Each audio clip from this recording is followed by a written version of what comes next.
So today, I've asked you to turn to Ephesians chapter 5. Today is our last study in this book of Ephesians, and we've been in it for many months, but today is done. And if we don't get through it, we're done anyways. You can just read to the end. So we're moving on. But I'm also going to share some things that I've not shared as we've traveled through this book in order to just give some perspective. So just by way of reminder, because this is our last study in the book of Ephesians, you will remember that Ephesus was in the area known as Asia, we would say modern day Turkey. It was a very pagan town. It's very different than down in Jerusalem, there in Israel. It's about 500 miles difference. The world was not the melting pot as it is today. Paul arrives in this very pagan town, and he will spend 3 years teaching about the God, we would say. He's teaching them about Jesus. We'd say the God of the Bible and the gospel and all that goes with it. Now, the reason that's important is in those days, the main god in Ephesus was the goddess Diana, also known as Artemis. And when you looked at her, she was always depicted with a bow and an arrow, and on the top of her head, there was a crescent moon. It looks like horns, but it's a crescent moon. Very interesting. There is another religion over there in modern day Turkey who also has as its symbol a crescent moon. Now, as you'll remember from previous studies, that she was the goddess of fertility, sexual fulfillment, long life, seduction, and worship of her was very erotic. Now, because the worship of pagan gods would be very erotic, that would shape the culture. So I've never shared this with you, but an article called the Christian Liberation of Women. It's about 18 pages. You can get it online. It's a fascinating read. But one of the things that we might not know when you think of the culture that came from the worship, and this section is called Protecting Children from Pedophilia. And it goes on to say that the abhorrence which Western society generally holds for pedophilia, the sexual molestation of children, is a direct result of Christianity. Prior to Christianity, pedophilia and homosexuality were completely accepted by Roman and Greek society. Roman and Greek plays, novels, artwork, and even the writings of their philosophers reveal an acceptance and often an obsession with pederasty. That's the sex between man and boys. The Roman emperors Tiberius, Nero, Galba, Hadrian, Commodus, amongst many others, were renowned for their numerous homosexual liaisons with children. Bisexuality, perversion, and sexual deviance was widespread throughout the pagan culture of the Greeks and the Romans. Now, the reason that's important is that this is the culture that Paul comes into and begins to teach. The men of that culture, the women of the culture grew up in that culture. We would say that they were victims of this. In that culture, they did not realize that they were victims because in that culture, that's just what you were taught to do. So Paul comes in and begins to teach a very different message, a very different teaching. And Paul talks about a God who, very different than the pagan gods, who saw his people, those who followed him as his children, as his family. The pagan gods did not care about the people that worshiped them. The pagan gods just wanted you to sacrifice to them, to pray and to pay in hopes that possibly, maybe you would get a prayer answered, a favor. But the God that Paul talked about was a God who loved people and saw them as his family. So Paul spends 3 years in that culture and they're coming to the Lord. The people come from that culture. After 3 years, he hands the church off to the church leadership and he continues on his missionary journey. And then a few years after that, he's arrested. He's then taken to Rome as a prisoner. And from Rome as a prisoner, he writes this letter back to this church. And we've been going through that church over the last, this letter to the church over the last many months. And so as we get into this today, we need to just once again understand, and you want to write this down, that again, it's been about 5 years after Paul has left Ephesus, but Paul is writing to believers, not unbelievers. He's writing to fans, not critics.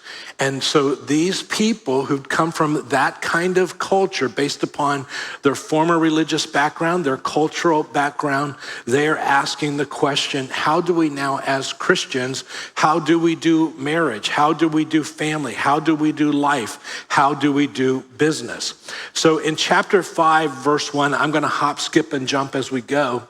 It says, therefore be imitators of God as beloved children. So the idea is we are family, we're his children, we're part of that family. Go down to verse 10, and unlike the pagan gods, Paul says, trying to learn what is pleasing to the Lord. They had to be taught, they didn't know. They came from a pagan background. The pagan gods didn't care how you lived life. They just wanted to know that you're gonna sacrifice to them and do those sorts of things. So Paul says, we, however, try to learn what is pleasing to the Lord. Go down to verse 18.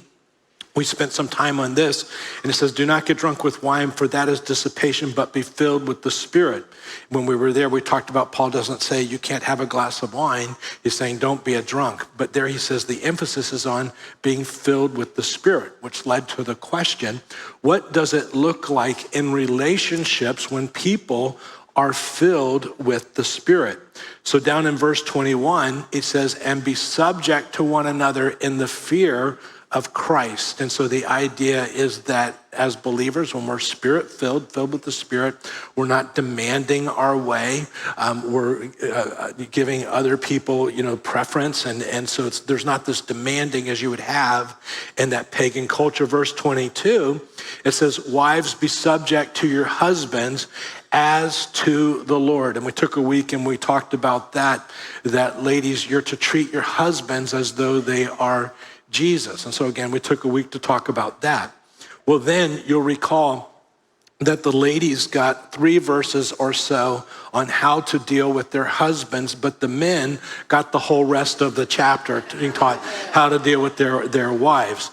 And then when we were there, we talked about what many in modern church miss is that Jesus laid down, we were told to love our wives as Christ loved the church. And so we talked about how he laid his life down for the church. He was faithful to her even before he met her. He was completely concerned about her needs and he provided all that she needed. So we spent time and we talked about that. But that's what it looks like to have relationships that are filled with the Spirit as believers. Well, chapter 6, we skipped over this part. We're going to come back to the first 9 verses today.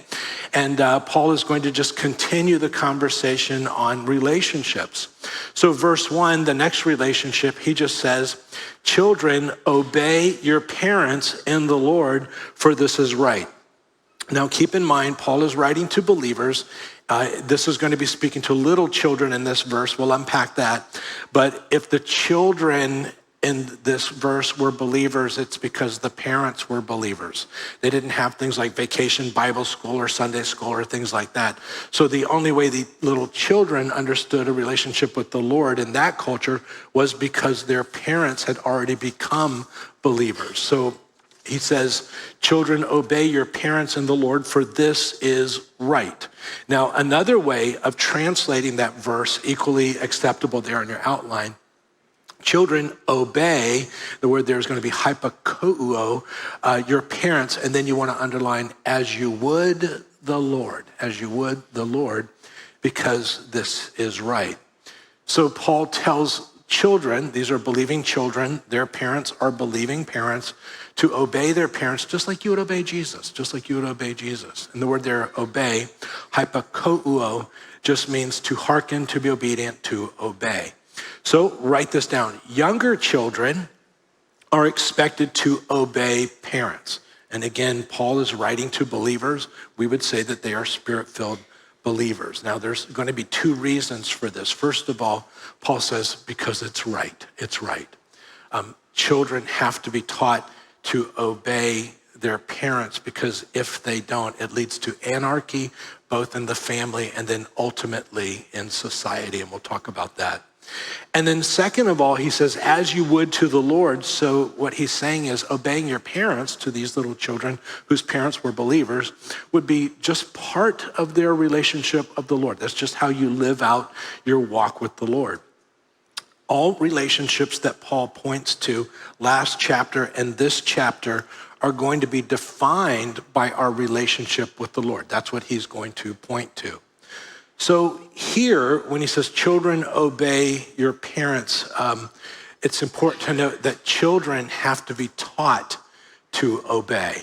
And again, if they are never taught to obey, then that ultimately leads to anarchy in the family and then ultimately in society. Children typically relate to God the way that they relate to their earthly parents.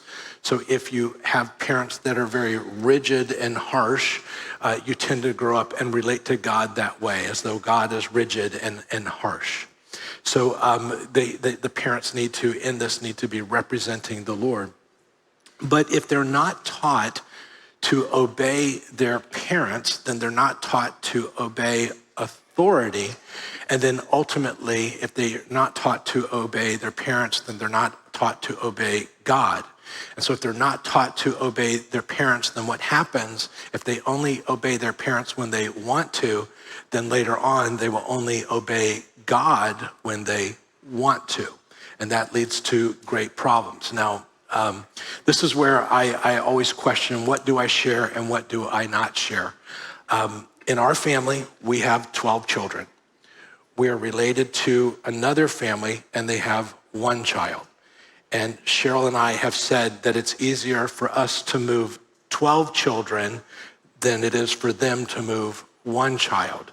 Because when we get together with them the entire time, it's mom and dad saying to the one child, well, do you want this or do you want that? Do you want to wear this? Do you want to wear that? Do you want to go here? Do you want to go there? So this is what we're having for dinner. This is what we made.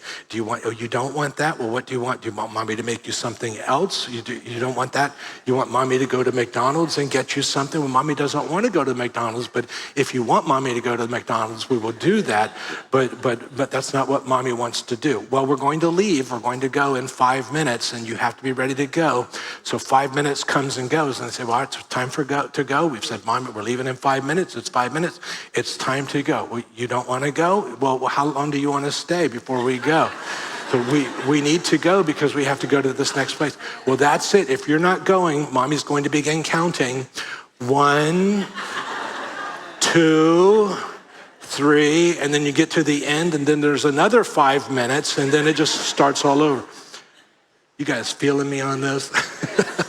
So we can't parent that way with 12 kids. If we did that, we'd still be trying to clean up after breakfast from 2009. It would not work for us. So we're very different in our family. So in our family, when our kids were small, the way that it worked is mommy would say, we are doing this. And they did that. And if they didn't do that, mommy did not start saying, well, 1, 2, that's not how mommy plays. The way that it happened would be, mommy would say we would do this, and if they didn't do this, then something would happen that my children would describe as a very painful near-death experience. Yes, I hear that, amen. Good. Now, it was not a near-death experience, but they thought that it was a near-death experience. Now, let me say, our therapist says after a few years of therapy, they're going to be fine. So just let it go. But this theme of listening to parents is something that runs through the Bible. All Old Testament Proverbs says, listen, my son, to your father's instruction and do not forsake your mother's teaching. So God calls children to listen to their parents. Old Testament, New Testament, here in Ephesians, these are believing parents. And so God says, listen to their parents. Now, just for fun, here at Calvary, we talk about Bible prophecy, and there is one detail of the last generation. And I think that this is something that we see in our generation.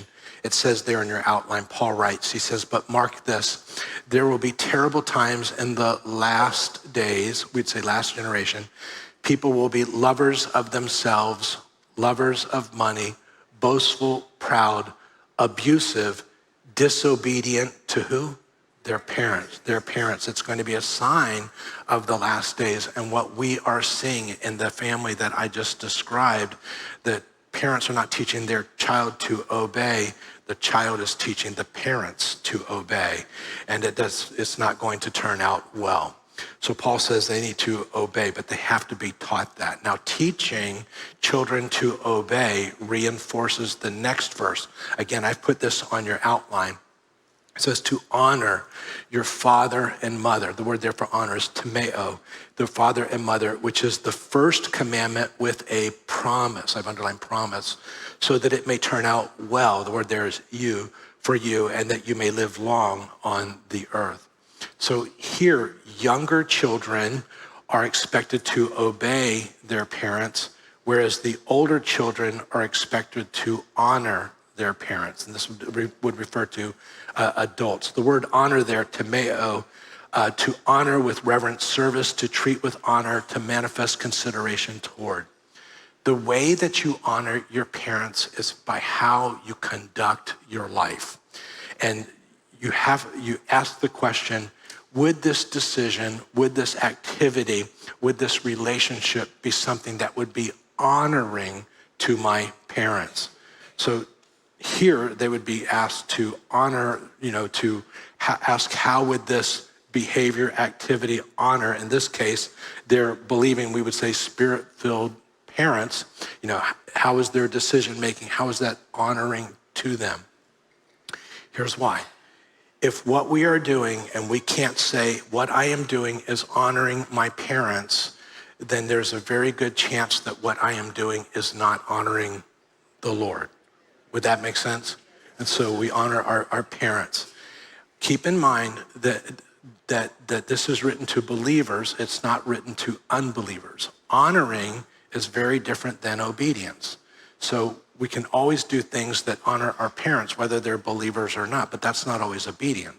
So if your parent is a non-believer and they ask you to do something immoral or illegal, if you do that, that might be obedient, but it wouldn't be honoring to them because it's not going to elevate their reputation in the community if you do those things. It's not going to make them look like the solid, godly people that they should be. So sometimes you can't obey, but you have to do things that would be honoring, but honoring and obedience aren't always the same thing. But then he goes on to say in that little verse, he says that it may turn out well for you. The word well there is you in the original language. It means to be well off, to fare well, and I've underlined the word prosper. So here's what this means, and you want to write this down. God promises to bless those who honor their parents. If you want God's blessing in your life, then you have to do things in a way that would be honoring to your parents. This is so important that it's mentioned throughout. In the Old Testament, that comes from Deuteronomy. I put the verse there, honor your father and mother as the Lord your God has commanded you, so that you may live long and that it may go well with you in the land that the Lord your God is giving you. So that comes from the Old Testament, but what you might find interesting is this is so important that this command is repeated 6 times in the New Testament. And I've put the addresses, you can look those up later. When you come to the command to love the Lord your God with all your heart, soul, strength, and might, that's only mentioned like 3 times in the New Testament. But honoring your mother and father is mentioned 6 times in the New Testament. I would hold that the reason for that is that we can look at our parents, and if we're doing things that are honoring our parents, then we have a good idea that it's probably honoring the Lord. So he starts with that. Would that make sense? Okay, so verse 4, I put verse 4 also on your outline.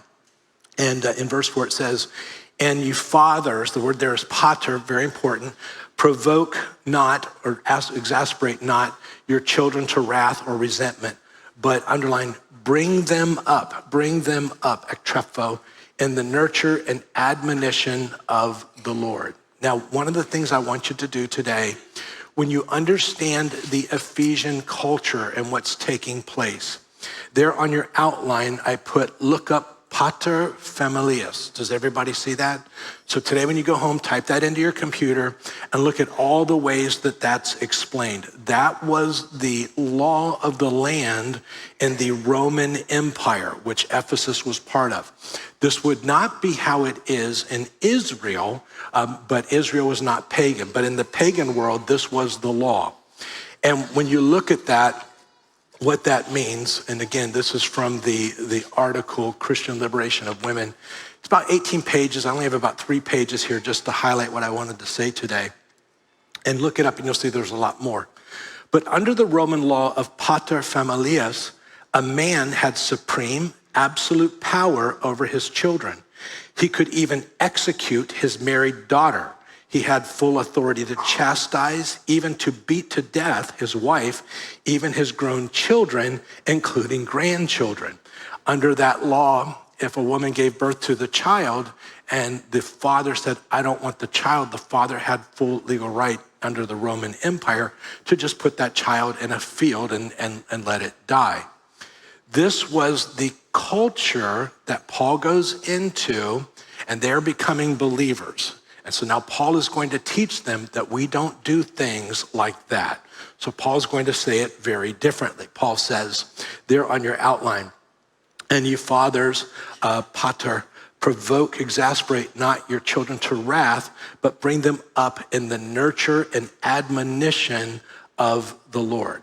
So the first thing that he says is bring them up. Now that word is ektrepho. It means to rear up to maturity. Now what that means is in this verse, Paul is talking about, and you want to write this down, this is referring to the training years, You're not bringing up your 30-year-old son. This is in those training years. And Jamieson, Fawcett, and Brown in their commentary, they take it there on your outline.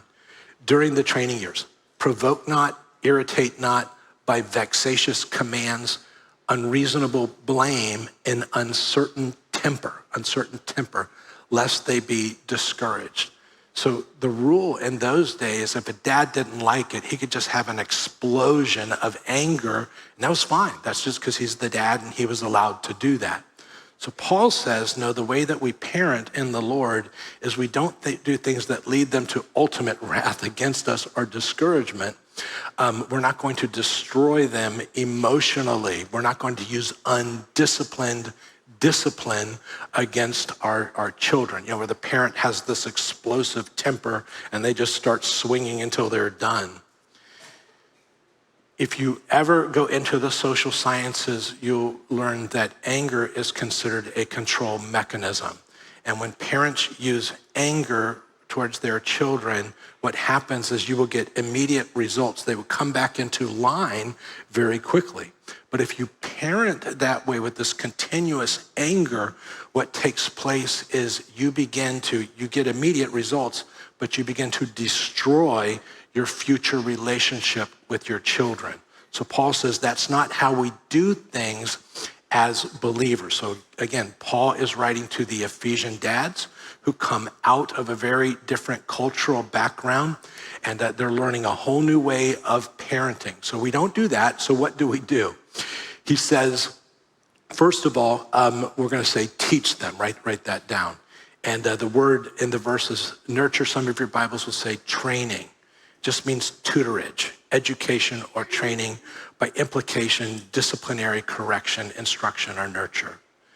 So when our kids were small, we would take times, we'd have family prayer, and then we would take times and we would teach them certain things. We would teach them, this is how you shake hands, and this is how you make eye contact. And we taught them, this is how you do the dishwasher. This is how you wash the clothes in the washing machine. This is how you cook. This is how you clean up the kitchen.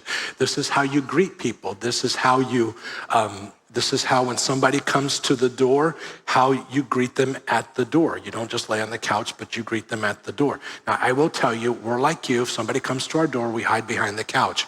But we taught in the event that they come in, so this is what we do. So one time, Cheryl had to be somewhere, so it's the middle of the day. She runs in and she takes a shower. And so there's a knock at the door, and Noah, doing what we taught him, and Noah never met a stranger, he goes to the front door, opens the door and says, "Hi, my name is Noah, come on in." So Cheryl doesn't know there's anybody out there. She hears something, so she gets out of the shower. She has a towel around her, comes out into the kitchen to be greeted by 2 Jehovah's Witnesses. So we've had to adjust our training appropriately along the way. So we were still figuring it out. So that's the first thing. They need to be trained, and that's what we do. We've got to train them because they don't know. They don't know, so we train them. And then the second thing I would say is we have to speak life to them. Speak life. When it says instruction or admonition, the word there is nuathesia. And then I've underlined is any word. This is spoken here. Any word of encouragement or reproof, which leads to correct behavior. So it's speaking. In the Bible, we are taught that your words are like seeds. And when we're speaking to our children, we're planting seeds. And whatever seeds we plant, that is the harvest that is going to come up. So you want to be very careful about the words that you speak to your children. Because of the harvest that you want to get 5, 10, 15 years. So in our family, we've always been very intentional. We've never said anything to our children like, "You're stupid, you're dumb, you're, whatever." We've always done our very best to speak words of encouragement. You can do it. God has a big plan for your life. God's going to do great things in your life. I believe in you. We want to plant those seeds because we recognize that those seeds are one day they're going to come up. So that's what this word is talking about. Now, I would like to tell you that Cheryl and I have gotten parenting completely worked out, but the reality is we are just like you. We're trying to figure it out. So let me just very quickly tell you a story of how we didn't get it completely right, but we're still figuring it out. It was before the pandemic, and we sent our oldest daughter to PBA. So she was a freshman there at PBA. And we did for her what was not done for us. We were able to get her a car. So she goes to PBA, and she has a car. And so she's there, and Cheryl calls her, and Cheryl says, "She's just snippy to me. She's angry, she's mad." And this happened a couple of times over the course of a week or two. And then one time, our oldest daughter hung up on her mom. "I don't need to talk to you," like that. And Cheryl tells me, and so I fix it, right? So I come home, Cheryl, she's just snippy, she's mean. So we get her on the phone, we say, "You know what, we're coming down there, we're gonna meet you, we're coming to PBA, you be waiting for us." So we get in the car, we get on 95, because we're tough. We're gonna take that car away and show her what it's like to live a little bit without that blessing.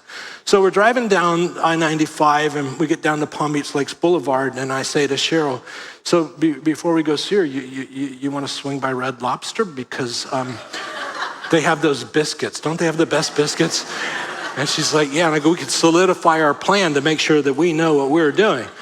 So we do that, and then we go to PBA, and we have this sit down with our daughter, and we say, "That is it. You will not speak to us. You will not treat us that way. That does not happen in this family. You are coming home tonight, and you are not driving that car. You are driving with your mother, and I'm driving that car because you have now lost that car." And so we drive home. She's like, "You can't take my car." Well, I just did. So we drive home because we're tough, and she's driving with her mom, and then I'm driving in her car. And we took that car, okay? We took that car because we don't put up with that nonsense. And we had that car for a full two and a half hours or so before she talked us into giving it back. And we didn't just give it back. No, not us. We filled it up with gas.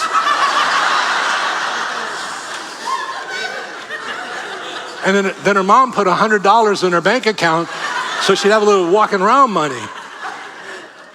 And so it was late at night, and we're standing there at the edge of our driveway. It's very dark, and she's backing out. Full gas tank, $100 in her account, and the whole back seat loaded with snacks because there's apparently starving freshmen at PBA. Cheryl and I are like, we're dumbfounded. How did this happen? We're holding each other's hands. We start to walk up the dark driveway. The the porch light is flickering. We feel like, are we in an episode of The Twilight Zone? How did this even happen? And all I could think of to say is, honey, we can never write a book on parenting. Parents, are there any of you who are that as pathetic as we are? Yes, okay, good. So I'm not, so just to let you know, we're trying to figure it out ourselves. But let me just say this very quickly and then we'll move on. Our parenting goal is we want our kids, when they grow up, to want to come back and hang out with us when they don't have to. And it's not using guilt to get them back there. And we ask ourselves continuously, if we parent like this, what is this going to look like in 20 or 30 years? We might get results today, but what's it going to look like in a couple of decades? We always want to represent the Lord to them. And we have spiritual conversations. We talk about the Lord. And so we want them to be spiritual. And then we say we want them to be marriageable, employable, and responsible. So far, so good. We're a work in progress, as we all are, but we want to think through what we're doing.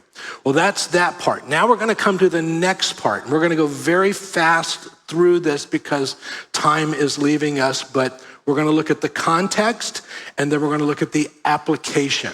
And so verse 5 is, it says, it goes to the next relationship and it says, slaves, be obedient to those who are your masters according to the flesh, with fear and trembling in the sincerity of your heart.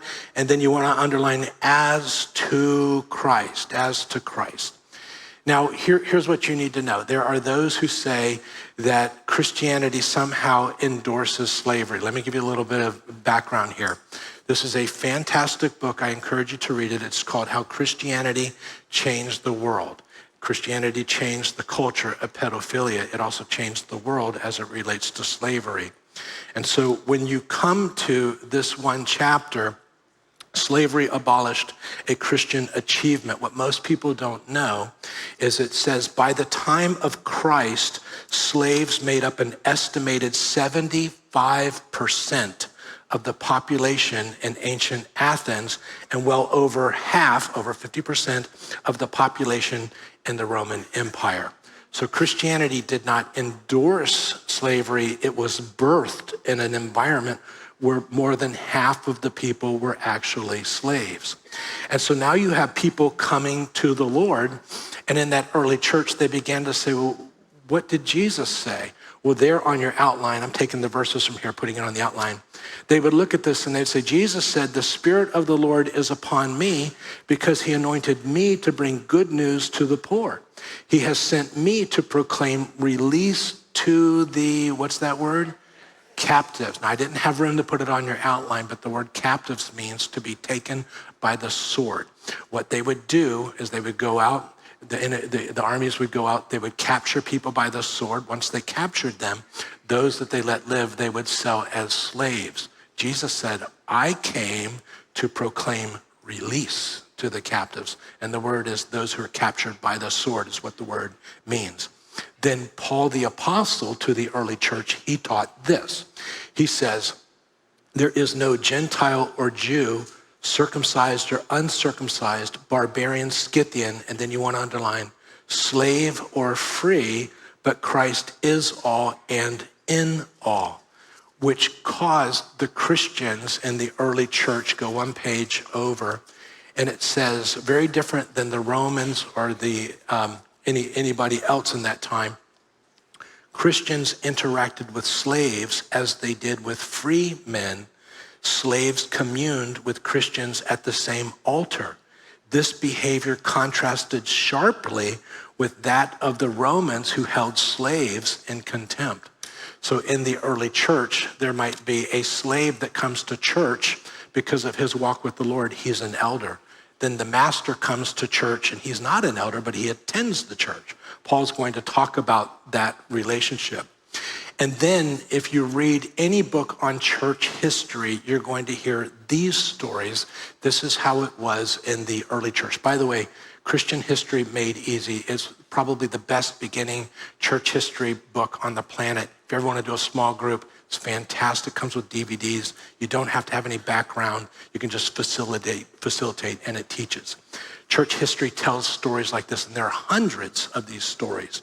Here's one of a lady named Olympias, right about 400 AD. It says Olympias was her family's only heir. 2 years after she married, her wealthy husband died.